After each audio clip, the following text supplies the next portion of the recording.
Sabe quando a gente se encanta com algo simples, mas cheio de história?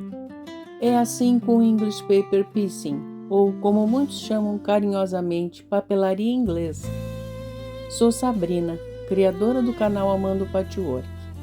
Costuro desde sempre e aprendi que quando a gente junta tecidos, também costura histórias, memórias e sentimentos. A papelaria inglesa nasceu lá no século XVIII. As mulheres se reuniam em volta da mesa conversando e costurando. Eram os famosos quilting bees, momentos de amizade, partilha e beleza. Usavam moldes de papel para dar forma aos tecidos e assim criavam desenhos precisos cheios de encanto. A técnica é simples, mas mágica. Cortamos moldes de papel e alinhavamos o tecido por cima, dobrando as bordinhas com carinho. Depois, é só unir as peças à mão e ver o desenho nascer, como um quebra-cabeça de tecidos. O mais bonito é que esses moldes cabem em qualquer bolso. Você pode levar um saquinho com os pedacinhos e costurar onde quiser, na sala, no jardim ou até durante uma viagem.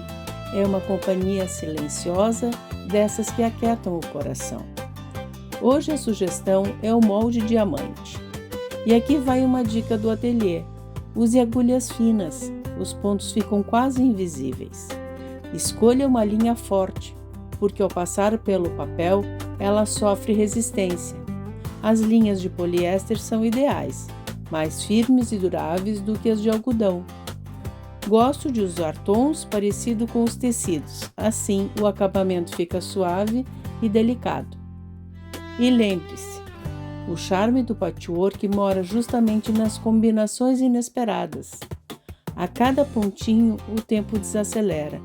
É um jeito de costurar o mundo com calma e de se costurar por dentro também. Se você gostou, deixe o seu like e um coração nos comentários. Compartilhe com as amigas que também amam costurar e continue costurando histórias comigo.